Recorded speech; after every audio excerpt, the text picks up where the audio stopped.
Vamos a ir a Mateo capítulo 13.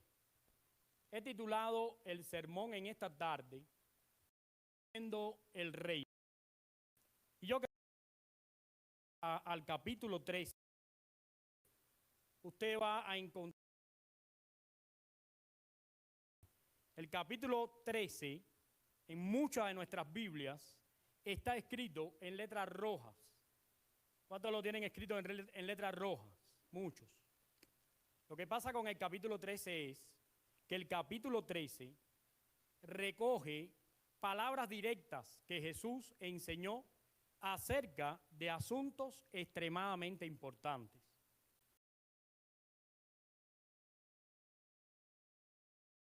Directamente cosas que Jesús quiso que nosotros aprendiéramos. Y yo creo que acá en el capítulo 13 de Mateo hay una extensa expresión de parte del Señor acerca de dos. El reino de Dios es el infierno. El infierno. Esos dos temas son muy importantes cuando nosotros estudiamos la Biblia. Y el Señor Jesús estuvo como maestro por excelencia, estuvo usando un recurso literario que es llamado la parábola. La parábola es un recurso literario para enseñar a las personas algo a través de ejemplos.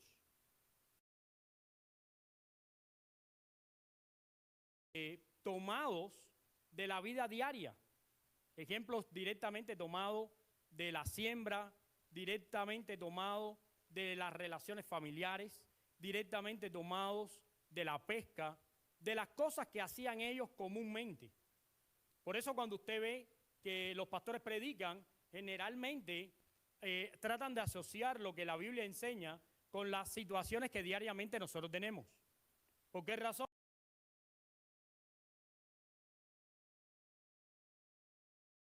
Hablar y expresar las cosas relacionadas con su voluntad, sino que además la gente supiera a través de ejemplos que ellos eran cotidianos, eran diarios, ellos supieran mejorar su vida de manera que eso fuera de bendición a todos los que estaban a su alrededor. Entonces, en esta tarde, nosotros hemos seleccionado de este extenso capítulo 13. Y yo quiero que ustedes vayan a versículo del 47 al 50. Del versículo 47 al 50, nosotros tenemos ahí acerca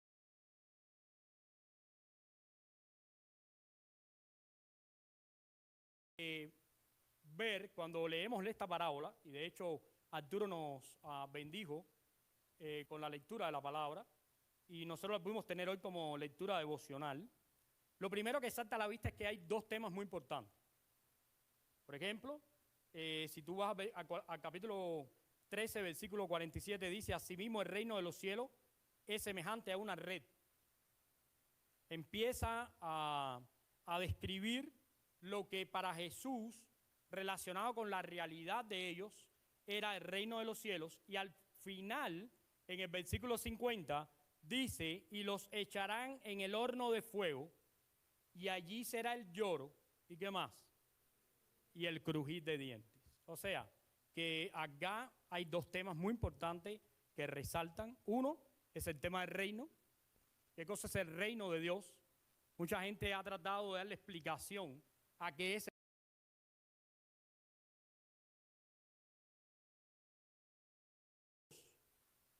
bajo el gobierno de Dios, siendo el pueblo de Dios, recibiendo las bendiciones de Dios. Por eso Jesús dijo: el reino entre vosotros está.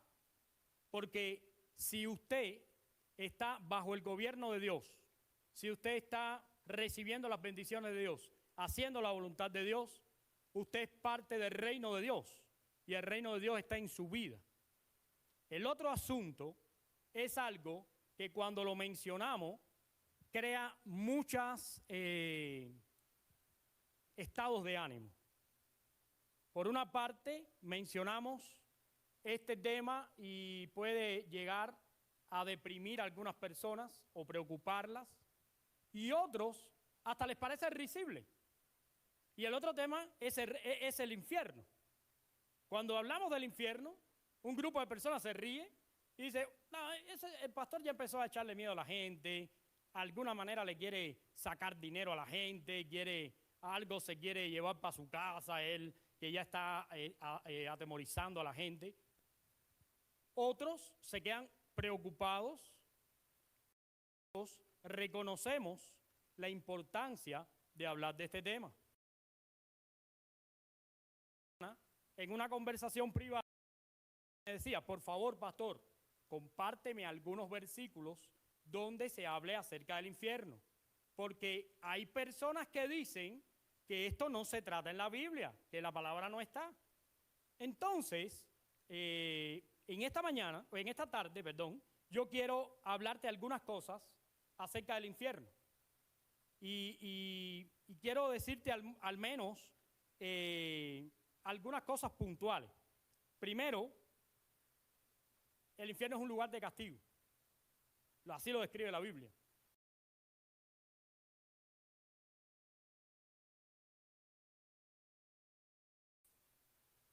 Y en Mateo 8:12 también.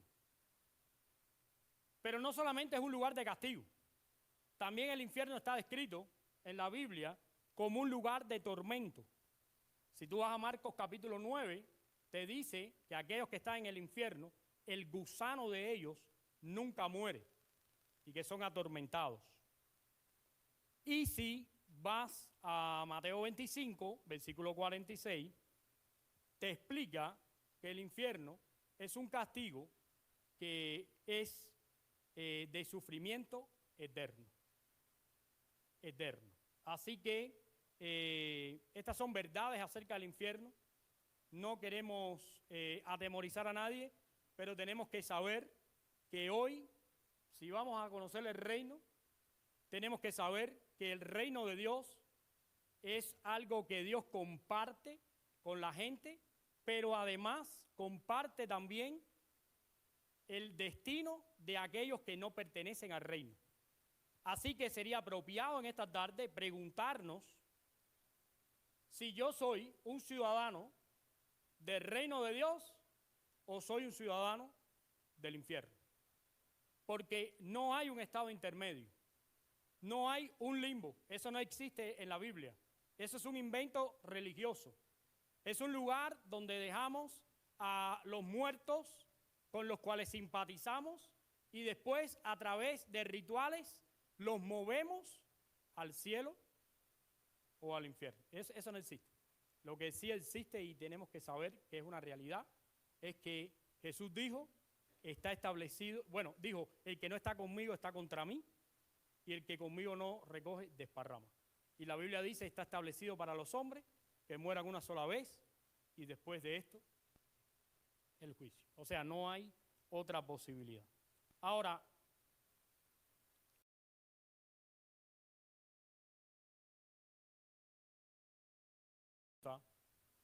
que nos queremos hacer, una pregunta muy importante: ¿cómo Dios obra para su reino? ¿Alguien me está ayudando con las diapositivas? ¿Eres tú, Arturito? Ok. Esa es la pregunta que hoy nosotros queremos responder. ¿Cómo Dios obra para su reino?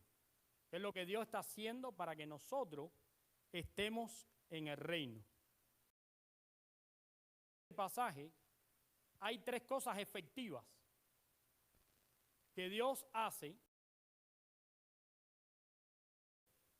Antes les quiero decir que al reino de Dios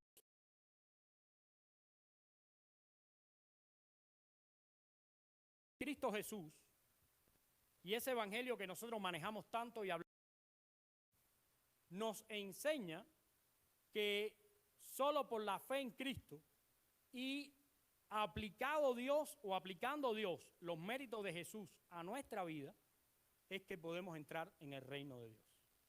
Así que todos los que estamos acá tenemos que saber que el reino de Dios no es algo que nosotros podemos, no es por méritos, sacrificios, no es por voluntad.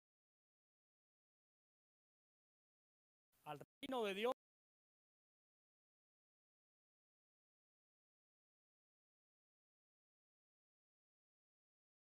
con Jesús. Un encuentro que se da cuando una persona se arrepiente de haber vivido una vida que no contemplaba la voluntad de Dios. Porque quizás tú digas, no, pero yo nunca me he parado en un lugar a blasfemar de Dios y yo siempre he tenido cierta fe en Dios. Pero no es suficiente. La Biblia dice que para ser salvos necesitamos arrepentirnos delante de Dios, no haber hecho la... Todos hemos pecado y nos hemos apartado de Dios. Vidas expresan de la manera que la vivimos la voluntad.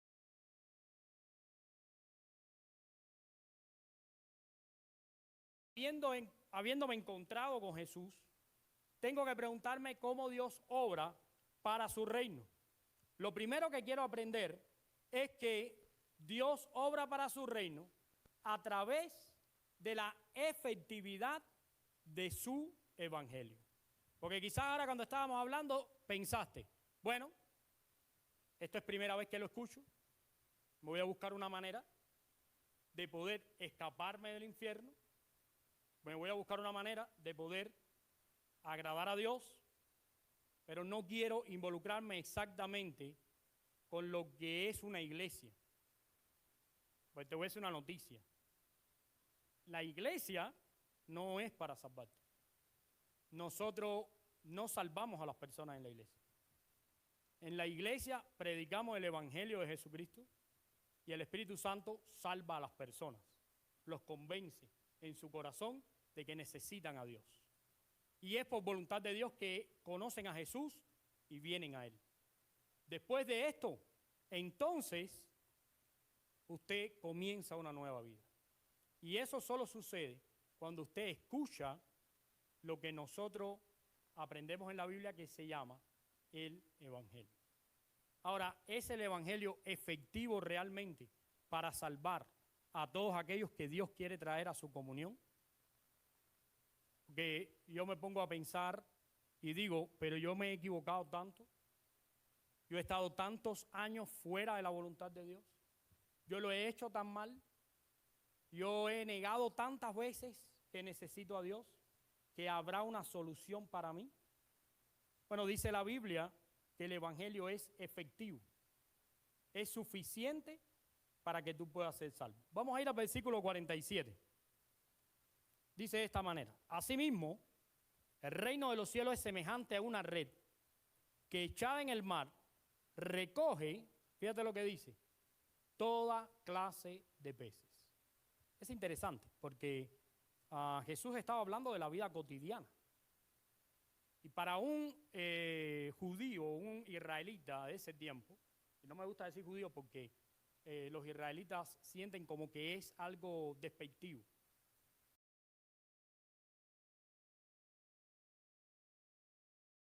Ellos, lo más cotidiano del mundo eran estas palabras. Jesús estaba hablando acá,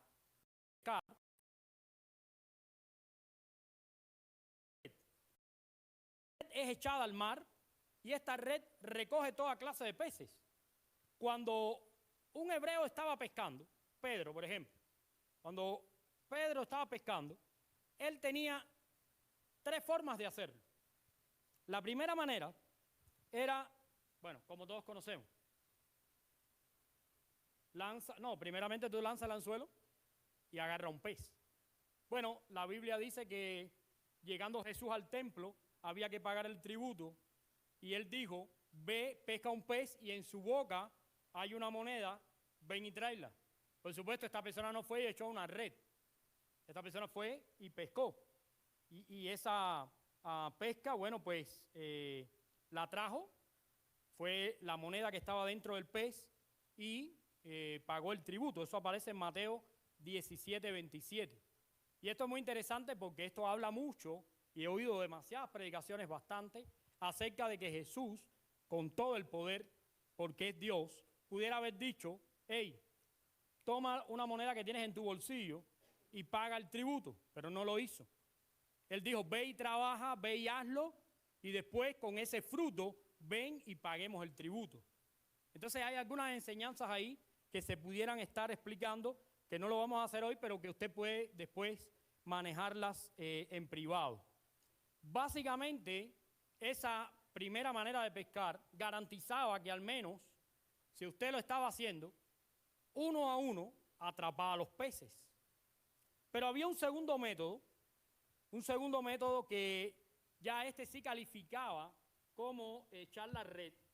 Y aparece en Mateo 4:18, pero este tipo de red era una red que se echaba y descendía de arriba hacia abajo y atrapaba a los peces que estaban en el lugar más cercano donde estaba el pescador.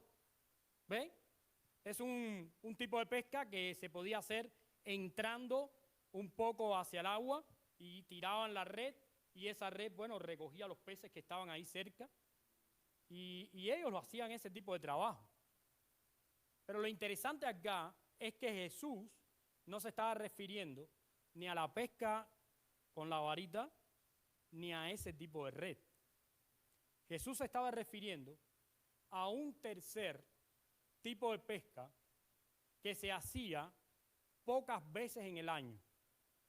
Porque este tipo de pesca se le llamaba pesca de barredura. O sea, o pesca de barrido.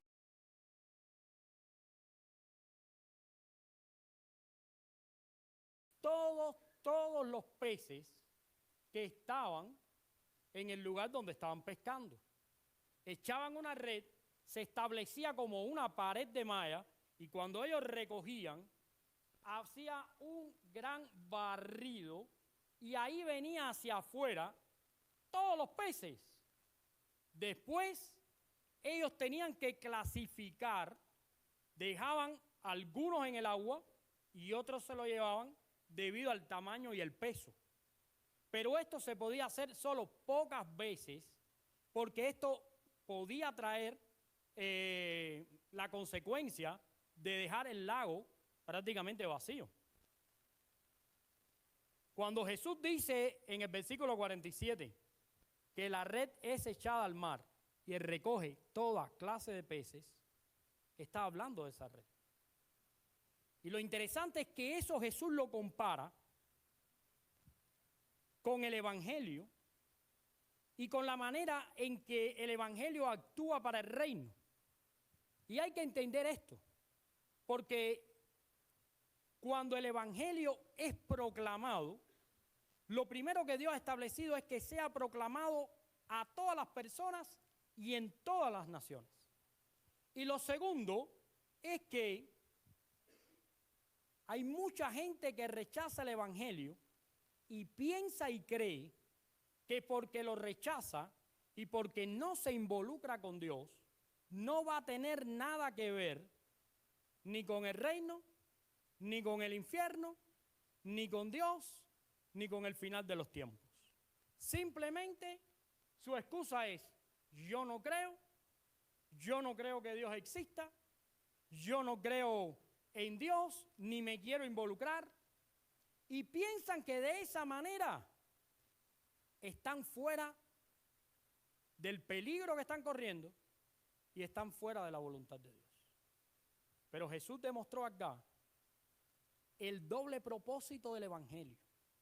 Cuando usted predica el Evangelio, usted está trayendo palabras de salvación, pero hay otros que están recibiendo confirmación de juicio. Así que hay que tener mucho cuidado cuando estamos en presencia de la predicación del Evangelio. Entienda que usted no está aquí por gusto, ni por casualidad. No existen las casualidades. Dios nos enseña en su palabra que Él ha obrado todas las cosas en su voluntad para que hoy usted esté en este lugar. Y Él ha traído con toda la responsabilidad que lo convierte en Dios su vida a este lugar para escuchar estas cosas. Para que usted sepa que en este momento usted está siendo barrido, como explicó acá en el versículo 47, y usted está dentro de la red y usted está listo para clasificación. Y usted tiene que tener mucho cuidado, porque si Dios lo está llamando, usted debe responder a ese evangelio. Porque el evangelio de Dios, el evangelio de Jesús, es el método y el único método efectivo para conocer a Dios.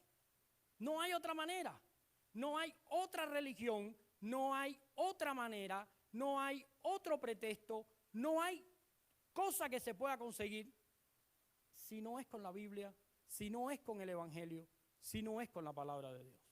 Y es el método único efectivo para conocer a Dios, lo que Él ha hecho por nosotros, para entender lo que Jesús hizo por la gloria de Dios y para salvación nuestra. Y eso entendámoslo bien. Jesús lo hizo por la gloria de Dios y para salvación nuestra. Porque no es para nuestra gloria, no es porque nosotros somos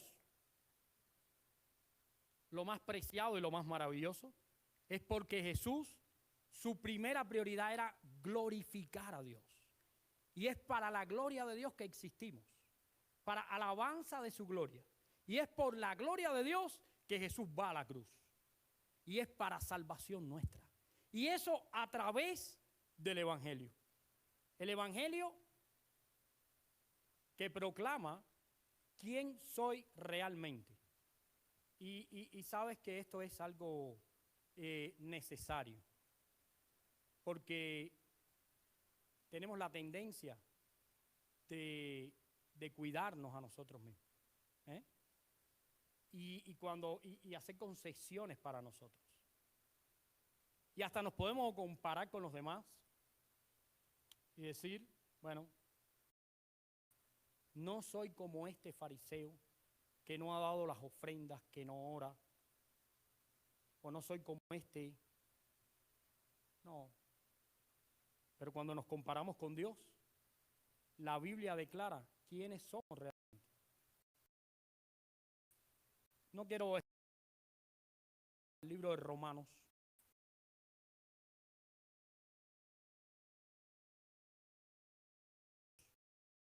Y de las cosas que dice, no hay justo ni aun uno. No hay quien haga lo bueno. No hay quien busque a Dios. No hay quien satisfaga los deseos de Dios. Entonces, eso lo produce en el evangelio en nosotros. Porque hablar del evangelio es hablar de crisis. Es hablar de algo que nos confronta. Porque no es precisamente el evangelio algo que te va a dejar vivir cómodo. Es algo que te va a inquietar continuamente, que va a decir, lo estás haciendo mal, no es la voluntad de Dios, no es de esta manera. Y por eso es necesario que nosotros entendamos que el evangelio son buenas noticias. Y las mejores noticias es que nosotros necesitamos a Jesús. Porque muchas veces creemos que la buena noticia es que crucificaron a Cristo. No, la buena noticia es que nosotros tenemos necesidad de Jesús. Nosotros somos malos. Si nosotros estuviésemos en el tiempo de Jesús, lo hubiéramos crucificado también. Bueno, de hecho, vivimos muchas veces teniendo a Jesús crucificado en nuestros pensamientos y con nuestras actitudes. Con nuestras actitudes lanzamos baldes de lodo sobre la cruz de Cristo. Lo hacemos. Y eso sucede porque muchas veces no entendemos el evangelio. Por eso te quiero invitar a que revises tus notas, que revises lo que hemos hablado, vayas a la Biblia y encuentres que el evangelio es efectivo para los ciudadanos del reino de Dios. Segundo cosa que queremos aprender de cómo Dios obra en su reino.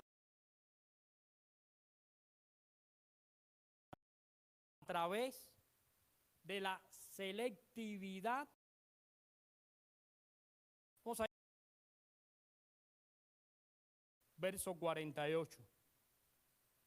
Fíjense, dice en el 47 que se tiró la red, se recogen toda clase de peces y una vez llena, la sacan a la orilla y sentado recogen lo bueno en cesta y lo malo, ¿qué cosa? Gracias, mi hermano. Lo echan fuera.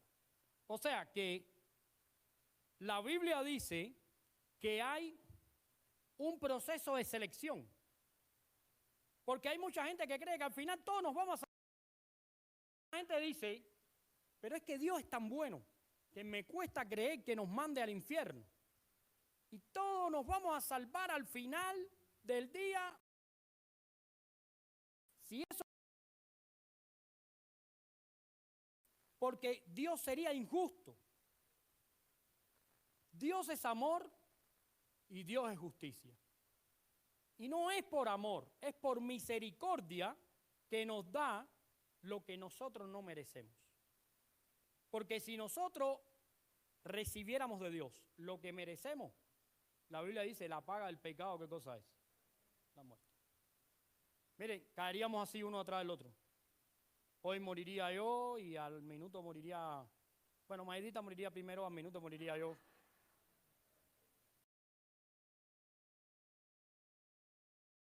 Después yo. Los suegros de otros, digo yo. Yo no me... Y Maidita es otra persona que yo conozco por ahí. Es otra Maidita, porque no hay una sola. El Evangelio es palabra de salvación. Pero negar es seguir viviendo en condenación. Esta era una escena común para los pescadores. El pescador seleccionaba la pesca colocando las buenas pescas en una canasta. Para mantenerlo fresco, tenían unas canastas con agua, ahí ponían los pescados vivos, tenía fresco. Los pescados que no calificaban a la venta, entonces eran devueltos al mar, eran echados fuera. La Biblia que es lo que lo malo lo echan fuera. A mí lo que más me preocupa es el versículo 49. Porque dice, al final del siglo, ¿quiénes saldrán? Los ángeles, y apartarán ¿a quién? A los malos entre los justos. Y tenemos que entender bien esto. Aquí se califican las personas en dos tipos, malos y justos. Los justos, los que han recibido la justicia de Cristo. Porque nosotros solos no producimos justicia. La Biblia dice que nuestra inclinación es al mal. Es la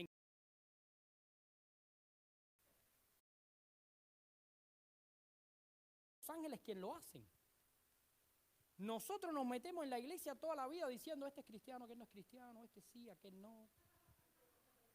Y yo me imagino a los ángeles diciendo, mira esta gente, ahora les dio por hacer el trabajo a nosotros. No, y algunos piensan, bueno, pues caigo bien al pastor. ¿Ah? Me voy a hacer amigo de Maidita para ver si me salva. No hay simpatía en eso.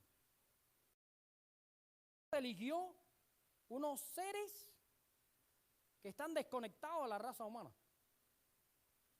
superiores inclusive, en total santidad, para poner a unos a un lugar y a otros en otro. Y lo que más me preocupa acá es cómo te sientes, porque tú puedes creer y sentirte tan bien y decir, cuando hagan la selección, a mí me van a poner los buenos. Porque al final, yo me he leído la Biblia como 3 veces, yo hasta he escrito una poesía y he cantado los cánticos con el Jordi. O sea que, pero no es así. No es lo que tú sientas, porque hay mucha gente que dice, yo lo sentí de parte de Dios. Te están ahorcando, te están pisando las entrañas y te dice, yo lo sentí de parte de Dios. Te están robando, te están destruyendo, te están calumniando y te dicen, no, pero era la voluntad de Dios. Yo lo sentí de parte del Señor. Mira, dice ahí la Biblia que no es nada de lo que tú sientas o no sientas. Dice que cuando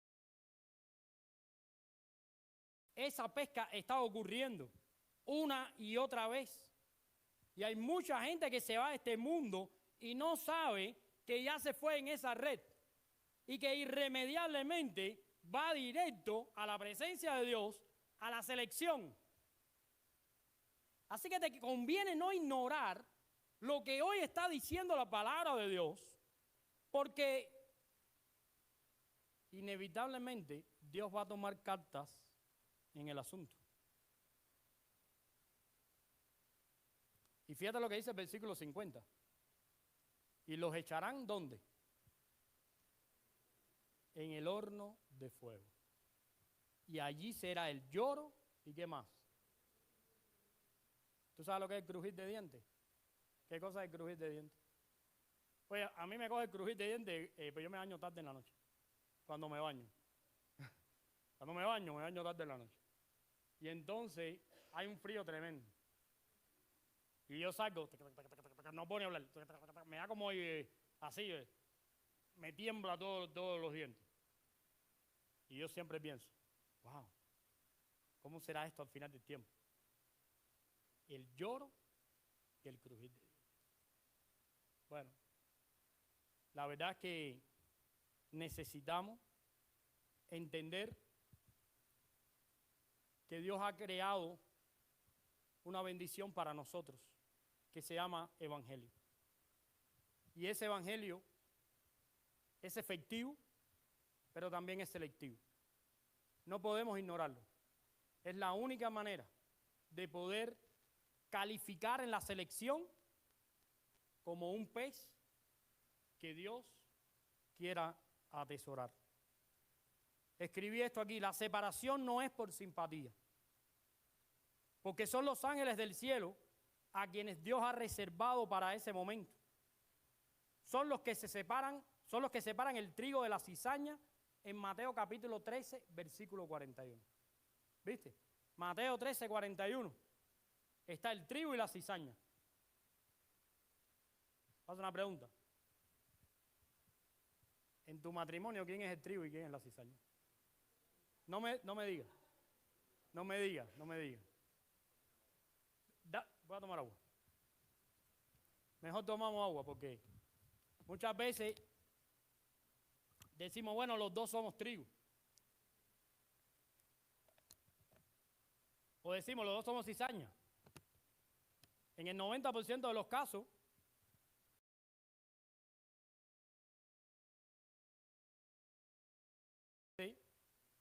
muchas veces andan juntos el trigo y la cizaña.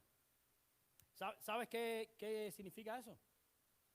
El trigo y la cizaña es la misma planta. No hay una planta que sea trigo que se llama cizaña, eso no existe. Es una misma planta. Lo que pasa es que cuando viene la siembra,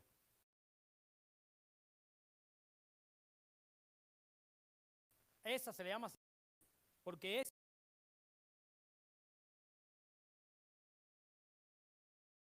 necesita respirar, necesita sol, necesita agua, pero esta está consumiendo sin producir nada a su lado. A lo mejor hay alguien al lado tuyo consumiendo sin producir nada. No quiero decir nada.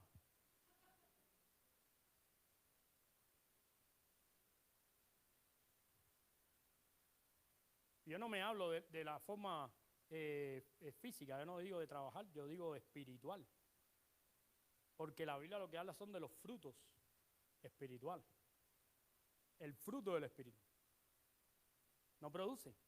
Y lo riega y lo riega y la riega y la riega y no produce. Bueno, a lo mejor no es trigo. Es duro, a lo mejor es cizaña. Bueno, dice la Biblia, vamos a ir ahí rapidito para que no, porque después dice, el pastor ya está hablando más de mí. Y el pastor está hablando de él, no de nadie. Mateo 13, 41, voy a estar ahí un momentico para que veas. 13, 41.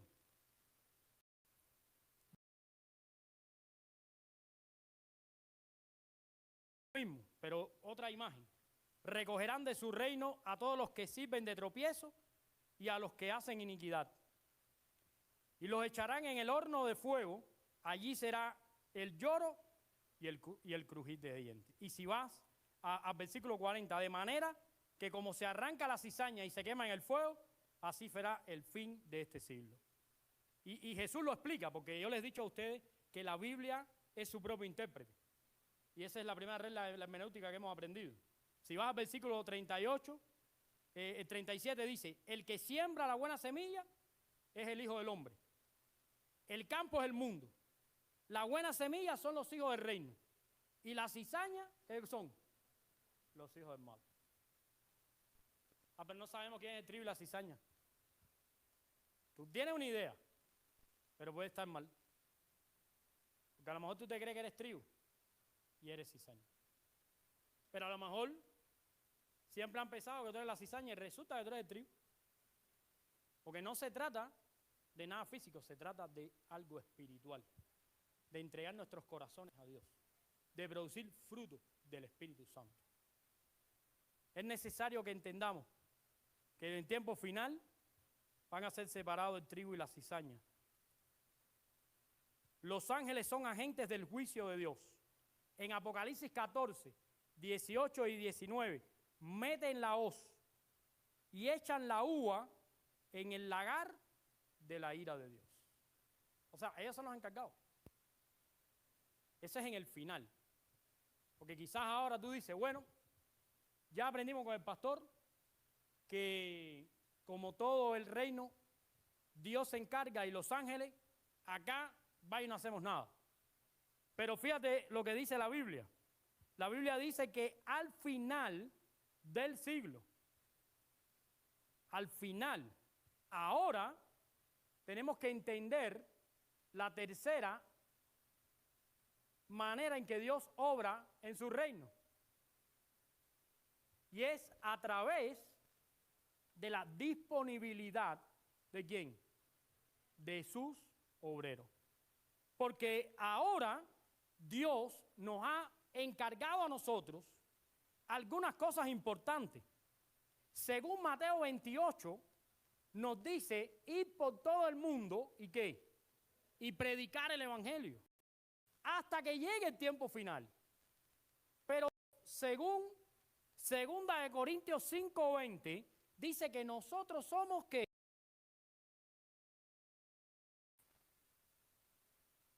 ¿Sabes lo que es un embajador? Nosotros los cubanos tenemos una idea del embajador entero.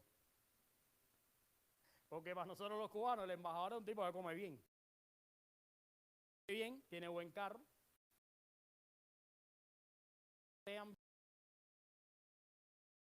A todos los países. ¿Por qué? Porque como aquello es un desastre, aquel país es un desastre y aquello es una cosa horrenda, es hasta una pena cuando vemos a los embajadores de aquel país en el mundo haciendo aquellas cosas atroces y ridículas. Pero un embajador que respete a su reino, que respete a su rey, trabaja de forma distinta. Porque un embajador es alguien que lleva un mensaje y que representa al rey y al reino. Y al reino con el mundo entero. Y eso es lo que dice 2 Corintios, que somos nosotros. ¿Alguien puede ir a 2 Corintios, por favor? Y lo lee, 5:20. ¿Alguien me ayuda, por favor?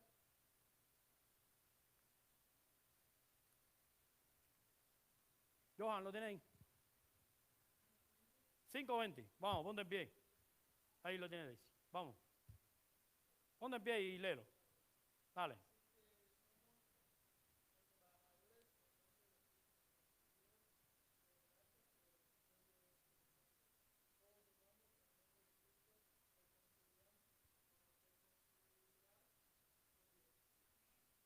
Amén. Somos embajadores en el nombre de Cristo. Al final, los ángeles van a poner unos a la derecha, otros a la izquierda, Bueno, eso sería como algo político. Van a poner unos a un lado y otros al otro. Al final. No, ya por poco, no, porque hay quien piensa y dice, bueno, van unos conservadores y otros liberales. No, a unos a un lado y otros al otro. ¿Por qué razón? Porque al final de los tiempos hay que ponerle el rostro a Dios. Y hay que responder por todo lo que hemos vivido. Pero mientras ese tiempo llega, acuérdate que tú y yo somos un elemento importante del reino de Dios. Que estás llamado a testimonio, a compartir su mensaje y a hablar las palabras de Dios. Y es necesario que lo entiendas y que te sientas responsable con eso. Porque si tú fallas, no falla el evangelio. Lo que falla es la herramienta de compartir el evangelio. Pero el evangelio va a seguir siendo el mismo. Y si tú necesitas el evangelio, hoy es un buen día. Porque no va a venir un ángel a predicarte el evangelio. No aún. ¿Viste? Que algunos por ahí empiezan. No, pero yo estaba dormido y vino un ángel. Oiga, ya eso lo vimos en una parábola. Envía, hablen con mis hermanos, y Dios le dijo, lo siento, a los profetas y a Moisés ya tienen. Ahí está. Entiende que es a través de la predicación del evangelio en manos de aquellos que lo comparten. Quiero terminar diciendo, la iglesia, al proclamar el evangelio, le da entrada al reino a todos aquellos a los cuales Dios ha llamado. Es un hospital para enfermos espirituales. Algunos sanarán y otros continuarán enfermos. Pero esto no autoriza a que demos de alta a ningún paciente. Esa decisión no descansa en la iglesia, sino en Jesucristo. No podemos dejar de luchar por todos. Tenemos que seguir predicando el evangelio y entender que Jesús nos explica la bendición de ser ciudadano del reino. Yo sé que ser ciudadano de un país trae muchos privilegios y probablemente el sueño de muchos de nosotros sea algún día ser ciudadano del país que queremos. Pero la mejor que usted puede tener,